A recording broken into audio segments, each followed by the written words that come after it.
Assalamualaikum warahmatullahi wabarakatuh. Halo anak-anakku kelas 6. Pada kesempatan kali ini saya akan menyampaikan rangkuman tematik pada tema 3 subtema 1. Ada 5 muatan pada video pembelajaran ini. Yang pertama adalah PPKN tentang hak dan kewajiban. Yang kedua adalah bahasa Indonesia tentang teks eksplanasi ilmiah. Yang ketiga ada IPA yaitu penemuan listrik. Yang keempat adalah IPS tentang modernisasi yaitu pada penemuan roda. Dan yang kelima adalah SPDP tentang interval nada. Sebelum kita mulai jangan lupa berdoa dulu ya.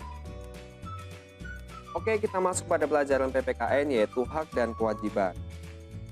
Hak adalah segala sesuatu yang berhak dimiliki oleh setiap individu sejak dilahirkan di dunia ini.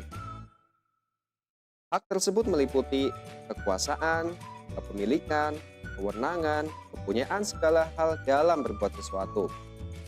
Kewajiban adalah segala sesuatu yang harus dilaksanakan agar semua individu mendapatkan haknya secara layak. Berikut ini saya akan menyampaikan contoh hak-hak yang ada di rumah. Yang pertama adalah hak anak untuk mendapatkan nafkah dari ayah atau orang tua. Yang kedua, hak anak mendapatkan kasih sayang dari ayah dan ibu. Yang ketiga adalah hak semua anggota keluarga mendapatkan kasih sayang dari semuanya. Oke, kemudian kewajiban yang ada di rumah. Kewajiban dalam menghormati kedua orang tua, kewajiban menjaga nama baik keluarga, dan yang ketiga kewajiban menyayangi semua anggota keluarga. Berikutnya lagi adalah contoh hak yang ada di sekolah. Berikutnya adalah contoh hak-hak yang kalian peroleh di sekolah. Hak untuk mendapatkan pelajaran dari guru. Kemudian hak untuk bertanya kepada guru tentang materi yang belum kalian paham. Dan yang ketiga adalah hak untuk mendapatkan fasilitas yang sama antara siswa yang satu dengan siswa yang lainnya. Kemudian kewajiban yang harus kalian laksanakan di sekolah adalah kewajiban menghormati guru, kewajiban menjaga nama baik sekolah, dan kewajiban untuk menjaga lingkungan sekolah agar tetap kondusif, nyaman, dan aman. Berikutnya adalah contoh hak-hak yang ada di masyarakat. Hak untuk bersosialisasi dengan warga masyarakat sekitar, kemudian ada hak untuk memperoleh keamanan dari aparat keamanan, dan yang ketiga adalah hak untuk menyampaikan pendapat apabila dalam musyawarah. Kemudian yang kalian harus lakukan atau kewajiban kalian di masyarakat adalah kewajiban menjaga keamanan serta ketertiban masyarakat. Kemudian kewajiban menghormati orang lain, dan yang ketiga adalah kewajiban patuh terhadap peraturan yang berlaku di masyarakat. Oke, sekarang kita masuk pada pelajaran bahasa Indonesia yaitu teks eksplanasi ilmiah. Jadi teks eksplanasi ilmiah ini adalah teks eksplanasi yang menerangkan suatu proses yang bersifat ilmu pengetahuan alam, seperti gejala alam, terjadinya pelangi, proses arus listrik, dan lain sebagainya. Kemudian teks eksplanasi ini berfungsi untuk memberikan penjelasan kepada pembaca tentang proses terjadinya sesuatu yang disusun menurut prinsip sebab akibat. Kemudian teks eksplanasi ini terdiri atas pernyataan umum atau pembukaan, kemudian ada deretan penjelas atau isi, kemudian ada penutup yang memberikan kesimpulan dari suatu bacaan. Oke, bagian dari teks eksplanasi adalah yang pertama, bagian pernyataan umum. Nah, bagian ini berisi informasi singkat tentang apa yang akan dibicarakan atau diinformasikan. Kemudian yang kedua adalah bagian deretan penjelas yang berisi urutan uraian atau penjelasan tentang proses dari peristiwa yang terjadi dan dijelaskan secara bertahap atau berurutan. Kemudian yang ketiga adalah bagian penutup. Pada bagian ini berisi kesimpulan yang berisi interpretasi atau pendapat singkat penulis tentang topik yang dijelaskan. Oke, berikut ini adalah contoh teks eksplanasi ilmiah yang ada pada buku kalian. Oke, yang pertama ini ada contoh teks eksplanasi yaitu Thomas Alva Edison, sang penemu bola lampu pijar. Kemudian contoh teks eksplanasi yang kedua adalah dengan judul Listrik Pengubah Wajah Dunia.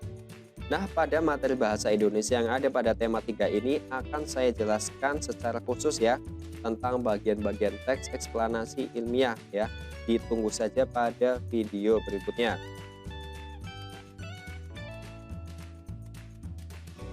Oke, sekarang kita masuk pada pelajaran IPA yaitu penemuan listrik. Listrik telah membawa banyak perubahan dalam kehidupan masyarakat di dunia. Michael Faraday adalah seorang tokoh penemu arus listrik. Nah, Faraday ini lahir pada tahun 1791 di Newington, Inggris. Dia berasal dari keluarga miskin dan hanya sebentar merasakan pendidikan di sekolah. Dengan perjuangan keras dan semangat pantang menyerah, dia akhirnya berhasil membuat alat sederhana pertama yang dapat membuat arus listrik dengan memanfaatkan magnet. Listrik sangat berperan penting dalam kehidupan sehari-hari. Manusia melakukan banyak kegiatan yang berhubungan dengan alat-alat yang membutuhkan energi listrik. Dengan adanya energi listrik, maka lampu dapat menyala, ketika bisa menjadi panas dan komputer juga dapat menyala. Seperti halnya sekarang saat kalian melihat video ini, HP kalian menggunakan listrik loh.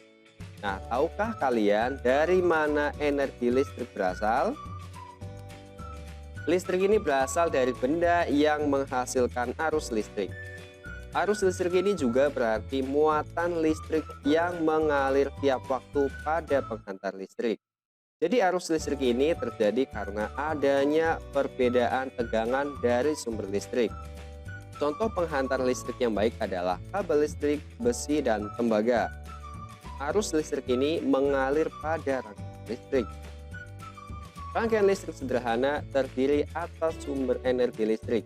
Umumnya bisa berupa baterai, lampu, kabel, dudukan lampu, dan saklar. Arus listrik mengalir dari kutub dengan potensial lebih tinggi atau kutub positif ke kutub dengan potensial lebih rendah atau kutub negatif. Nah, saklar ini merupakan alat yang berfungsi untuk memutus dan menyambung arus listrik. Jika saklar dibuka, maka arus listrik tidak dapat mengalir sehingga menyebabkan lampu tidak menyala. Oke, jadi ini adalah baterai, kemudian ini kabelnya. Ini ada lampu ya, ini saklar. Kemudian gambar yang kedua ini adalah saklar sebagai alat untuk menyambung dan memutus arus listrik. Oke, berikutnya sumber energi listrik adalah semua benda yang dapat menghasilkan energi listrik. Senter dapat menyala karena adanya baterai, jadi baterai adalah sumber energi listrik. Berikut ini adalah contoh sumber energi listrik. Yang pertama adalah aki. Biasanya aki ini ada di sepeda motor ataupun mobil ya. Kemudian yang kedua ada dinamo sepeda yang ada pada sepeda zaman dahulu. Kemudian yang ketiga adalah generator listrik. Nah, kalau generator ini biasanya ada di pembangkit listrik tenaga air ya, yang bisa menghasilkan energi listrik yang sangat besar. Oke, berikut ini saya akan menjelaskan proses energi listrik bisa sampai ke rumah kalian. Jadi arus listrik ini dihasilkan oleh generator raksasa pada pusat pembangkit listrik. Contoh pusat pembangkit energi listrik biasanya adalah ada PLTA atau pembangkit listrik tenaga air ataupun pembangkit listrik energi panas bumi ya. Kemudian arus listrik tersebut dialirkan melalui jaringan listrik tegangan tinggi berupa jaringan kabel pada menara tinggi yang menuju ke gardu-gardu penerima di berbagai daerah. Dari gardu penerima ini, arus listrik kemudian disalurkan ke rumah penduduk. Jadi, arus listrik yang diterima di rumah kemudian disalurkan pada rangkaian kabel listrik di dalam rumah, seperti untuk menyalakan lampu, kipas angin, komputer, dan lain sebagainya. Rangkaian listrik dibedakan menjadi rangkaian seri dan paralel. Rangkaian seri disusun secara berderet. Jika salah satu lampu padam, maka lampu yang lain juga akan ikut padam.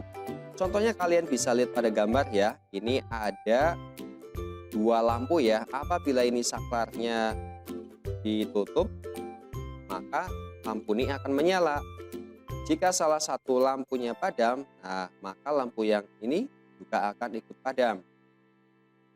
Contoh rangkaian senter dalam kehidupan sehari-hari adalah lampu senter ya. Kemudian rangkaian yang disusun seri pada lampu senter ini adalah baterai karena hanya terdapat satu lampu pada senter. Nah, hal tersebut ini yang menyebabkan lampu senter menyala sangat terang, namun baterainya cepat habis. Oke, berikutnya kita masuk pada rangkaian paralel. Rangkaian paralel ini dipasang secara sejajar sehingga berbentuk cabang. Kalian bisa lihat pada gambar ini ya. Jika salah satu lampu padam, maka lampu yang lain akan tetap menyala. Misalnya apabila lampu yang ada di atas ini padam, maka lampu yang di bawah ini akan tetap menyala. Begitu juga sebaliknya ya. Contoh rangkaian paralel dalam kehidupan sehari-hari adalah pemasangan lampu yang ada di dalam rumah. Apabila kalian mematikan lampu yang ada di kamar, kemudian lampu yang ada di ruang tamu tetap menyala. Itu contohnya. Oke, berikut ini adalah gambar rangkaian seri sederhana. Apabila lampu yang di sebelah kiri ini padam, maka lampu yang di sebelah kanan ikut padam. Oke, berikutnya adalah contoh rangkaian paralel sederhana. Nah, ini apabila lampu yang di atas padam, maka lampu yang di bawah tetap menyala. Oke, berikutnya saya akan menjelaskan peristiwa sebelum dan sesudah ada listrik ya, yang orang tua kalian gunakan ya dalam kehidupan sehari-hari. Ini ada setrika arang, mesin ketik, selanjutnya ada kipas bambu. Nah, setelah ada listrik, dari setrika arang ini berubah menjadi setrika listrik. Mesin ketik ini sekarang sudah ada laptop, komputer ya, bahkan HP juga bisa untuk mengetik. Lampu, kemudian sebelumnya ada lilin, sekarang sudah memakai lampu listrik. Kalau dulu ada lampu minyak, sekarang sudah menggunakan lampu listrik. Berkirim surat, sekarang sudah memakai HP ya, tinggal WhatsApp-an atau dengan menggunakan media sosial lainnya. Oke, kalau dulu orang tua kalian mungkin menimba air, sekarang sudah ada alat mesin pompa air dengan listrik ya. Kalau dulu itu menggunakan kipas dari bambu ya, sekarang sudah ada kipas angin listrik ya, jadi tidak capek. Oke, berikutnya lagi ada benda elektronik yang ada di rumah. Nah, contohnya adalah lampu untuk menerangi rumah, HP untuk komunikasi dan belajar, setrika untuk merapikan baju, pompa air untuk menyedot air dari sumur, blender untuk membuat jus dan lain sebagainya ya. Nah, kemudian rice cooker untuk menanak nasi. Oke, berikutnya kita akan belajar manfaat listrik yang ada di rumah. Nah, perhatikan gambar yang ada di bawah ini ya. Kipas angin bisa berputar, kemudian lampu untuk menerangi ruangan dan belajar. Kemudian radio bisa bersuara. Kemudian kita bisa ngetes HP, lampu meja belajar juga bisa menyala. Oke, berikutnya kita masuk pada penemu lampu pijar. Thomas Alva Edison, sang penemu bola lampu pijar. Edison lahir di Milan, Ohio pada tanggal 11 Februari 1847. Ia tidak pernah menyelesaikan pendidikan resmi di sekolah. Edison ini diajar oleh ibunya di rumah. Walaupun tidak mengikuti pendidikan formal, terlihat bahwa Edison memiliki rasa ingin tahu yang sangat tinggi. Pada usia 11 tahun, Edison ini sudah dapat membuat telegraf sederhana. Nah, kerja keras selama 2 tahun, ia berhasil menemukan lampu pijar yang menyala selama 40 jam pada tanggal 21 Oktober 1879. Oke, sekarang kita masuk pada pelajaran IPS, yaitu penemuan roda. Banyak sekali mesin ya, peralatan, alat transportasi, dan benda buatan manusia menggunakan roda. Roda merupakan salah satu penemuan terbesar manusia yang membuat semua pekerjaan menjadi lebih mudah. Awalnya, roda dibuat oleh ahli menggunakan mesin pemintal. Peninggalan roda paling tua ini berasal dari Mesopotamia yang digunakan untuk kendaraan di sekitar tahun 3000 sebelum Masehi. Kemudian muncul juga di Tiongkok, Arab, Eropa, dan belahan dunia lainnya. Oke, berikut ini adalah sejarah penemuan roda. Pada tahun kurang dari 3000 sebelum Masehi, digunakan gelondongan kayu yang digulirkan untuk memindahkan barang. Kemudian pada tahun 3000 sebelum Masehi, roda digunakan untuk memintal kain. Berikutnya pada tahun 1500 sebelum Masehi ditemukan roda kayu dengan sumbu atau as. Nah, sesudah Masehi ditemukan roda kayu dengan jeruji. Kemudian pada tahun 1839 sampai dengan sekarang ditemukan roda dengan ban karet berisi udara. Oke, masih pada sejarah penemuan roda. Charles Goodyear pada tahun 1839 berhasil menciptakan ban terbuat dari karet yang lebih tahan goncangan dan lebih kuat terhadap gesekan permukaan jalan. Pada tahun 1845, Thomson dan Dunlop kemudian menciptakan ban yang berisi udara. Pada perkembangannya, saat ini roda mempunyai banyak ukuran dan jenis. Ada yang terbuat dari besi, kayu, karet, atau gabungan dari beberapa jenis bahan yang disesuaikan dengan jenisnya. Berkat penemuan roda, menempuh jarak antar tempat di berbagai belahan dunia menjadi lebih mudah dan lebih cepat. Oke, yang terakhir kita masuk pada pelajaran SPDP yaitu interval nada. Dalam menyanyi ternyata ada berbagai teknik. Salah satu tekniknya adalah teknik solfeggio atau yang lebih dikenal dengan teknik solmisasi. Solmisasi adalah sistem yang menghubungkan setiap not dari tangga nada musik. Nah, tangga nada solmisasi ini terdiri atas do, re, mi, fa, sol, la, si, do. Nah, teknik solmisasi ini dapat dikatakan sebagai teknik dasar dalam bernyanyi.